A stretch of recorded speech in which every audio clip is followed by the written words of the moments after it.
Welcome to the 14th Annual Symposium on St. Thomas Aquinas, sponsored by the Joyce McMahon Hank Aquinas Chair in Catholic Theology, one of the two endowed chairs at St. Mary's dedicated to St. Thomas and made possible through the generosity of Joyce McMahon Hank, St. Mary's class of 1952, a generous benefactor of the college and an emerita member of its Board of Trustees.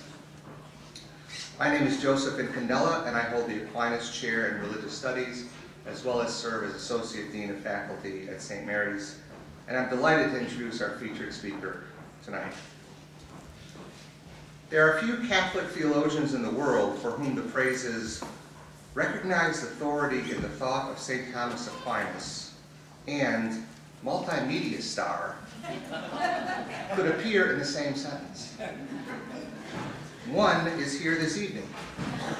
Indeed, it may well be the case that the only one is here this evening. Robert Barron is a priest of the Archdiocese of Chicago and professor of systematic theology at the University of St. Mary of the Lake Mundelein Seminary, where he holds the Francis Cardinal George Chair of Faith and Culture. When Pope John Paul II spoke of the new evangelization as evangelization that can be new in its ardor, methods, and expression, he surely had someone like Father Barron in mind. The fruits of his study in the service of the gospel may be found not only in lectures delivered around the world and in the several books he has authored, including Thomas Aquinas' Spiritual Master, which received the Catholic Press Association First Prize in Spirituality, but also in Word on Fire Catholic Ministries, a non-profit global media organization which he directs. In his YouTube video commentaries and movie reviews, in podcasts, in CDs, DVDs, on commercial and satellite radio, on television, both as the host of his own syndicated show on WGN, as a guide in the forthcoming 10-part series for TV and DVD entitled Catholicism, a project which took him all around the world to 30 locations in 16 countries to explore the richness, vitality, and living culture of the Church. And even, and this will be new for the college students in the audience, on something called Facebook. In his use of contemporary modes of communication to spread the gospel message, Father Barron has been favorably compared to Archbishop Fulton Sheen and his pioneering use of television in the 1950s. Just as Archbishop Sheen, Father Barron skillfully and gracefully marshals art, architecture, literature, movies, pop music, and all the stirrings of culture in the service of the gospel message. Theology for him is a way of seeing the world, and the task of the theologian is to present that changed vision, that metanoia, to both believers and unbelievers. In any of the media and venues in which he appears, Father Barron radiates a joy in the theological enterprise. Joy, he has said, is a sure sign that God is alive in us. He is frequently struck and invites us to be so as well with the Creator God of limitless surprises. Uncanny is a word that comes easily to his lips. That he finds this God thoroughly woven through the writings of Thomas Aquinas, a saint he has called his personal hero, is one of the things that brings him here tonight. Cardinal George has said of Father Barron that, quote, his is a theology that reaches back for its sources and forward for its concerns. Close quote. We look forward to being part of that journey this evening. Father Barron has been on our campus before, and so I'm delighted to welcome him back to St. Mary's. After his remarks, he has graciously agreed for some dialogue with your questions, and then we'll adjourn for a reception in the back of the room. The title of the talk is Thomas Aquinas and Why the Atheists Are Right. Please join me in welcoming Father Robert Barron.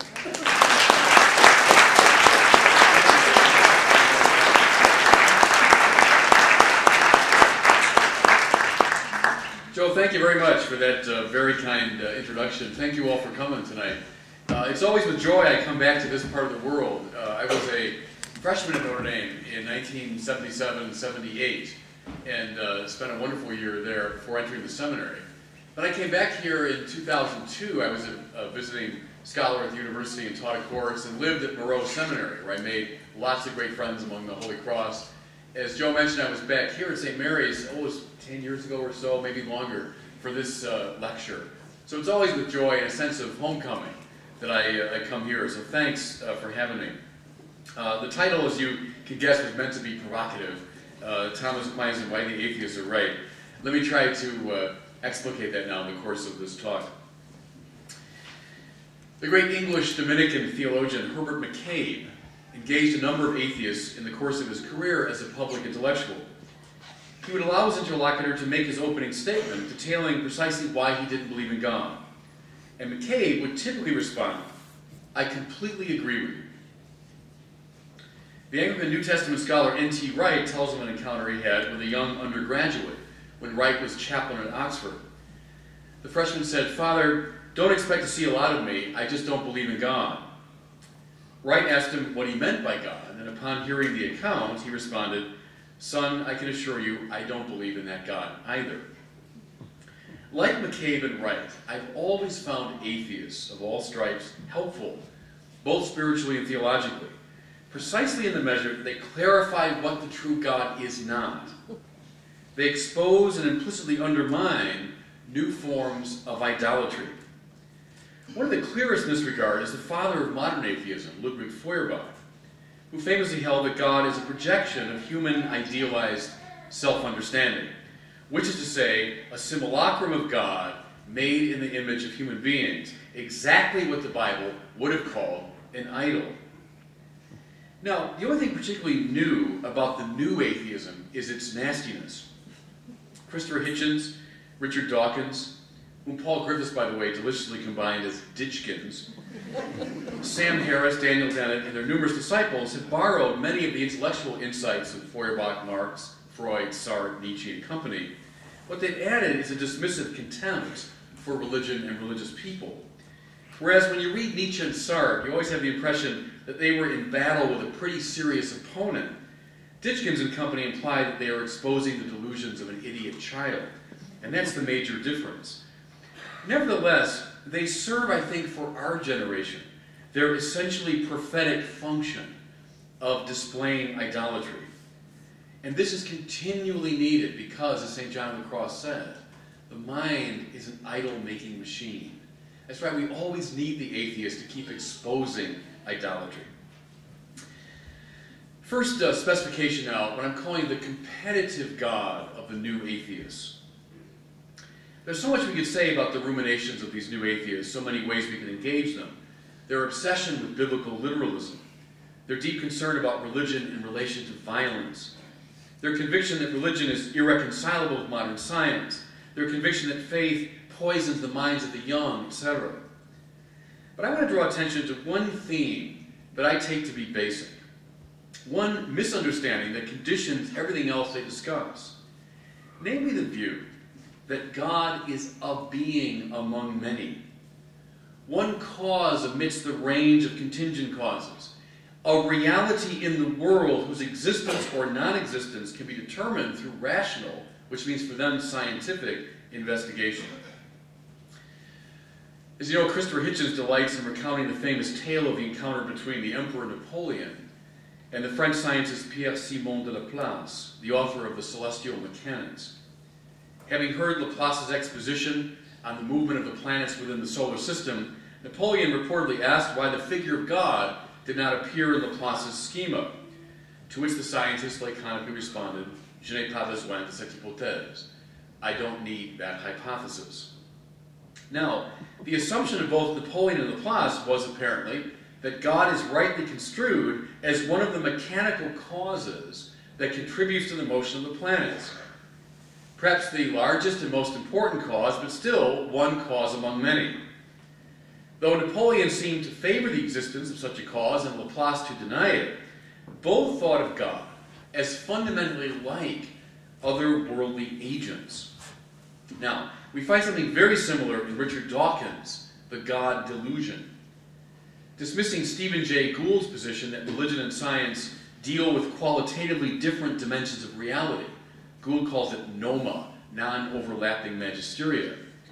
Dawkins opines that science can and must adjudicate the question of God's existence. Turning over to the chaplain certain cosmological questions that seem to pass beyond the province of the sciences makes as much sense as, quote, turning them over to the chef or the gardener. That's Dawkins. Now here's how Dawkins characterizes the religious position, quote, the God hypothesis suggests that the reality we inhabit also contains a supernatural agent who designed the universe and even intervenes in it with miracles. That's a really clear presentation of the position of the new atheist. And this is precisely why Dawkins can compare belief in God to belief in, to use his famous phrase, the flying spaghetti monster. I never knew that phrase till I did my YouTube videos on God, and I get all these responses about the flying spaghetti monster. What is the flying spaghetti monster? Well, it comes from Dawkins. Here's what he means. This fantastical imaginary being for whom there's not a trace of physical evidence. God is as likely as the flying spaghetti monster. Now here he's simply mimicking his master Bertrand Russell, who speculated that it's as impossible to prove the non-existence of God as to demonstrate the non-existence of a china teapot ordering the sun between the Earth and Mars. Now see, here's what I want you to see. What's so telling about both analogies, again, is that God is being compared to some agent or entity within the universe and operating alongside of other agents and entities. Dawkins concludes on the basis of this understanding of the divine that God's non-existence can be demonstrated to a very high degree of probability. If Occam's great principle, Occam's razor, holds, then God is not required, since we can explain most, if not all, worldly phenomena by appealing to worldly causes. Je n'ai pas besoin de cette hypothèse, right? We have no need of this hypothesis of God. This way of approaching God is on particularly clear display in the manner in which the new atheists assess the traditional arguments for God's existence. Both Hitchens and Dawkins dismiss Thomas Aquinas' arguments in favor of a first mover or uncaused cause with the cavalier question, well then what caused God? The observation proves, of course, that neither thinker has grasped the nettle of Thomas's arguments, but for our present purposes it shows that both persist in thinking of God as one more cause in a chain of contingent causes. We see it as well in their preoccupation with, quote, the God of the gaps. You know that problem. We see it all the time in the new atheist conversation. All the new atheists revel in what they take to be religion's instinctive but pathetic retreat into the gaps in present scientific accounts of reality. With some justification, they characterize intelligent design theory as just this sort of illegitimate move, and they're right about that, I think. Because we can't discern a clear and uninterrupted path by which certain living forms today evolve from lower forms, we assert God did it, God must have intervened. But what will happen to God so construed as the fossil gap closes, or as our imaginations enable us to picture the evolutionary process more exactly? That's the complaint here. Dawkins laments the fact that while scientists try to clear up mystification, theologians seem to exult in it, playing temporarily in the darkness that science will eventually illumine. Once more, God is being thought of here as a competing cause, ontologically at the same level as conventional, empirically verifiable causes. Now, the new atheists are far from reluctant to extrapolate from this metaphysical conception of God to what they take to be deeply disturbing implications for human flourishing. Representing, as they do, a supreme being, competitive with other causes, and brooding over the human project, the religions foster a, quote, this is Hitchens, quote, police state in which all aspects of private and public life must be submitted to a permanent higher supervision. God watches and governs the world from the outside and imposes his rules on a recalcitrant human freedom. Hitchens seems to accept Sartre's famous syllogism to the effect that if God exists, I cannot be free. But I am free. Therefore, God does not exist. This explains, Hitchens believes, why religion and political totalitarianism are usually closely allied. Okay, there's the new atheist position on God. which I think is a beautiful example of idolatry, or where I would say with Herbert McCabe, I completely agree with you in dismissing that kind of God. I maintain that the exertions of a new atheist in regard to God are, for the most part, an exercise in knocking down a not very impressive straw God. A God who dwells in or alongside of the cosmos, whose existence or non-existence could be determined through scientific investigation, who might himself be susceptible of causal influence, who bears even the slightest resemblance to the flying spaghetti monster, and who presides over the human project in the manner of Kim Jong-il presiding over North Korea, is indeed an idol of the worst type. And it's Thomas Aquinas who can help us to see this. Now I turn with relief to Thomas Aquinas. One of the most remarkable features of Thomas's doctrine of God is its agnosticism. In the prologue to question 3 in the first part of the Summa Theologiae, which deals with the divine simplicity, Thomas famously comments, I'm quoting now, "Since we are not able to know what God is, only what God is not, we are not able to consider in regard to God how he is, but rather how he is not. Though we say many things about God, we're not entirely sure what we mean when we say them." There's that healthy agnosticism in Catholic theology. The Fourth Council of the Lateran taught that in regard to our speech concerning God, in tanta similitudine maior dissimilitudo, in however great a similitude, there's an ever greater dissimilitude. Thomas picked up on this in making his distinction between the res significata and the modus significandi, the thing signified and the mode of signifying. I can signify things truly of God, but the mode of signifying in regard to God is radically different than the mode of signifying in regard to creatures. This is why Thomas prefers the negative path when speaking of God, taking away from the concept of God whatever belongs to creatureliness. Though, for instance, we can speak positively enough of God's goodness, we don't really know what we mean when we use the term. To say that God is eternal is tantamount to saying he's not in time.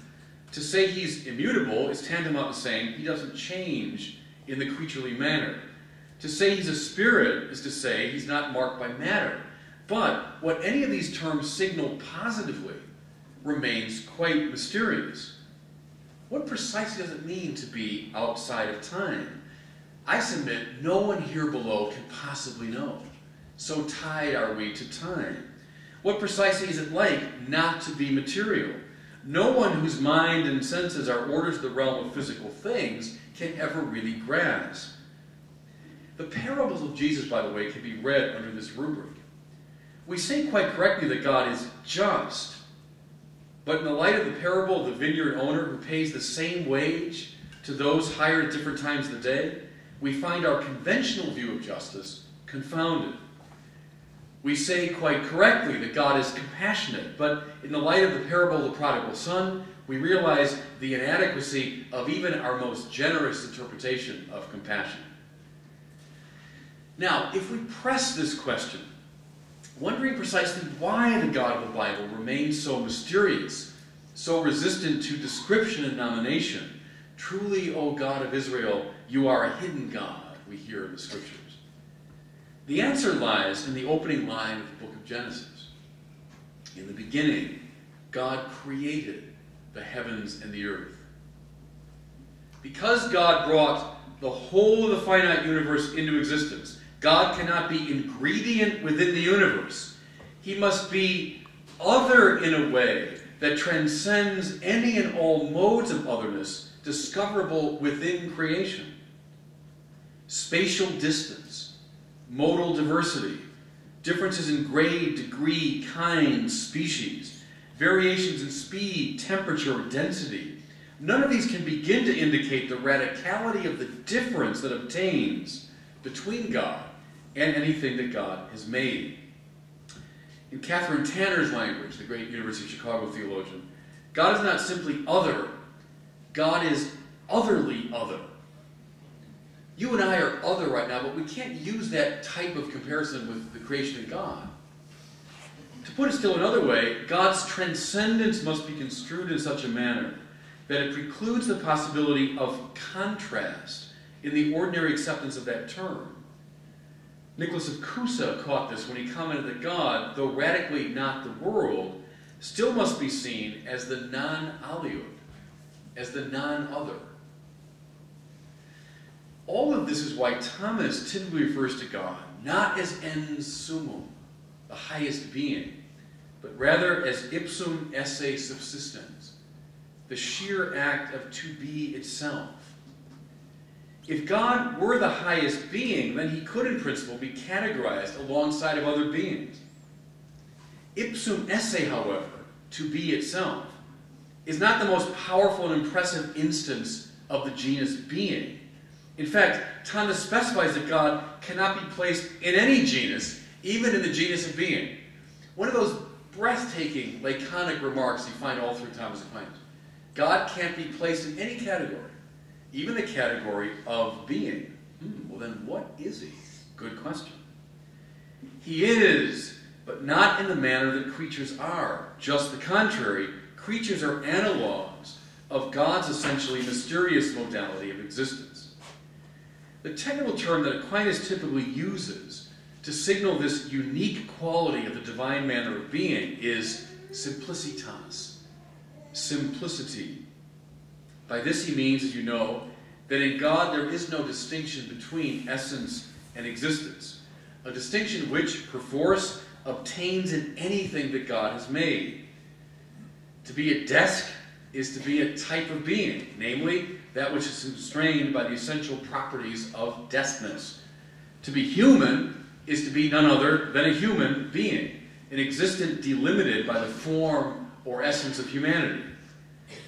In both cases, the act of being, the actus essendi in Thomas's language, is, as it were, poured into the receptacle of a particularizing essence, and hence the things in question are to that degree metaphysically complex.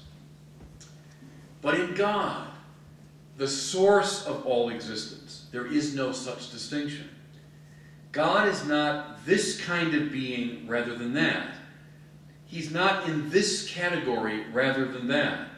He's not great rather than small. He can't be placed, positioned, or indicated. In the strictest sense of the term, he can't be defined, since definition necessarily implies delimitation. I'll quote the great Notre Dame theologian David Barron. To be God is to be to be. He could certainly not fit into any of the gaps in a conventional scientific account of things. Nothing would thingify God more than that move. They don't have to worry about that. We now see why Thomas so consistently correlated the divine simplicity to the self-designation of Yahweh in Exodus 3:14. Moses was asking a commonsensical question. He was assuming, if you want, the mode of the scientist. Which God are you? What kind of being am I dealing with? God's answer, I am who I am, might be interpreted as off-putting. Stop asking me such silly questions. But Thomas reads it as darkly illuminating. My existence, who I am, is identical to my essence, what I am. And this is precisely why Yahweh told Moses that his servant should take off his shoes, for he was standing on holy ground. What does holy mean but set apart, different, other, otherly other? The God who's speaking with that language is not a God who's a being in the world, not a cause ingredient within the world. What becomes abundantly clear now, I hope, in this discussion, is that the simple God is, pace dichkens, never reducible to the level of a creaturely nature. He could never, even in principle, become the object of an empirical scientific investigation. He could never be defined or categorized by an inquiring mind. He's about as far from a flying spaghetti monster or an orbiting teapot as it's metaphysically possible to be. There's a passage in Merton's great Seven-Story Mountain that comes to mind here. Merton read, almost by accident, Etienne Gilson's great book, The Spirit of Medieval Philosophy. in which this subtle philosophical doctrine of a simple God is laid out, Merton, as you remember from that passage, was stunned. For he had always considered God to be, and how parallel this is to the new atheist, he always thought God, quote, to be a noisy mythological being, and never imagined that the Christian understanding of God could be presented in such a philosophically subtle way. It seems to me that young Merton, who believed in the noisy mythological God, had a good deal in common with the new atheist. Now some reflection on Thomas's view of God as creator. It is only this simple God who can, in the proper sense of the term, create, since creation designates the act of giving rise to finite being ex nihilo, right, out of nothing. That creation is a pivotal idea for Thomas Aquinas is evident throughout his writings. G.K. Chesterton caught this when he commented that Aquinas should bear the title Thomas of the Creator. Seems to be quite right. Getting right the absolutely unique way that the simple God relates to what he's made will go a long way to clearing up the pseudo-problems raised by Hitchens, Dawkins, and company. Thomas's most thorough and technical treatment of creation occurs in question 3 of the Quaestio Disputata De Potentia Dei, on the power of God, which he in the mid-1260s while stationed at Santa Sabina, the Dominican headquarters in Rome. In Article 1 of Question 3, Thomas maintains it must be firmly held, tenendum est firmiter, that God not only can, but does create ex nihilo. His justification for the claim rests upon the intensity of God's actuality. Every agent, Thomas says, acts in the measure that it is in act, which is to say, in possession of some perfection of being. Thus, a finite cause, fire, sunlight, a carpenter, produces a finite mode of existence, being secundum quid, determined in this way or that. Another way to state this is to say that a finite cause acts by moving, changing, or further specifying the being of another in some way. But God, who is totally actualized in his being, can affect things not simply through motion or change, but through bringing forth the totality of their being, through creating them ex nihilo. In creating, God does not affect pre-existing reality in some accidental way, rather he brings the whole of that reality into being. Thomas insists that creation does not take place in time. Why? Because time itself is a creature. It doesn't occur within the theater provided by space. Why? Because space itself is a creature. There's no matter or energy upon which God acts, since both matter and energy are creatures. As such, creation never appears to the senses, nor can it be measured, nor can it be specified temporally. It's better to speak of creation as a continual act. Thomas speaks of creatio continua, continual creation. As is true in the case of the divine nature, we know that creation is, but not really what it is. The anomalous, elusive quality of creation is reiterated in the 3rd article of question 3, which raises the issue of the, quote, locale of creation. Where precisely is creation? Is it in the creature? Is it between the creature and God? Where is it? Thomas responds, creation as an act is in God, since whatever God does is identical to what God is. But creation in the creature is much harder to pin down.